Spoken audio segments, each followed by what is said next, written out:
So when you sprain your inner wrist right here, there's a lot of exercises I showed in previous videos that can be good. But one thing that's really useful, especially early on, is taping it. And I'm going to show you guys really quickly a quick way you can use to tape it up before you're doing an activity that requires you to use your hand, or if it's just early on. And all that involves is you using basic athletic tape. You can get this at any sporting goods store. And I'll show you right now how you put it on. So you're gonna take 2 strips of these. Depending on how big your wrist is, I would say on average about 10 inches long. And the first one here, I'm gonna just show you guys here so you can see. With this, you're gonna start by twisting it.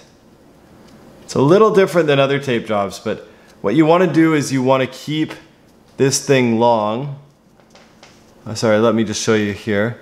You wanna keep one side, the sticky side, still pointing, but other than that, you want to just continue to twist it around and around, making sure you have a sticky side on each end.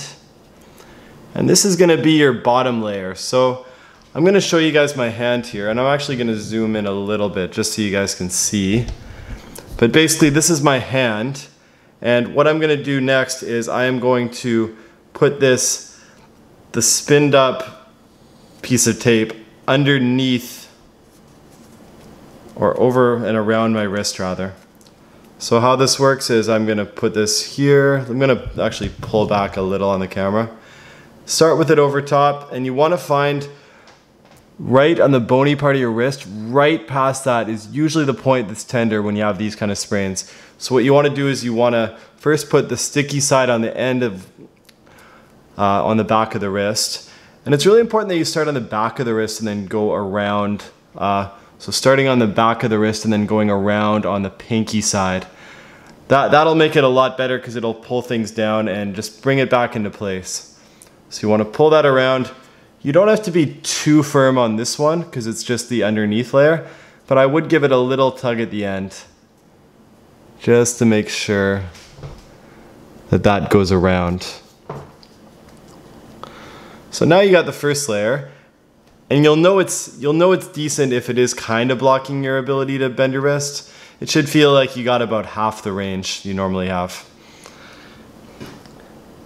That's the first one. Then the second layer you're gonna do, you just go over top and do the exact same thing, only this second layer is actually gonna be a little tighter. So I'm starting off on the back of the wrist with this piece of tape. I give it a gentle tug down. And from that point, I'm actually going to use my neck. This might help too. You can use your chin here to get a little more pressure.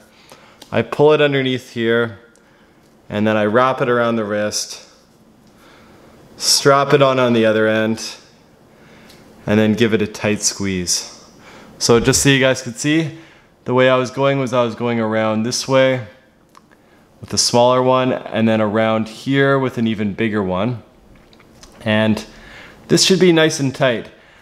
Now, one other thing I want to mention as well is you still should have some mobility in your wrist. You should be able to bend it about halfway up going this way, but it should feel like you're kind of getting stopped at this point here at about 50, 60 degrees. Secondly, it is important to make sure that you're not getting any numbness or tingling or any kind of funny feelings in the hand. It should only be in the wrist where you feel the effects. But really useful thing to do, especially if you're about to return to any sport, if you're going to be doing handstands or weightlifting or anything where you got to use your hand and you have this wrist sprain and it's getting in the way of your day-to-day life.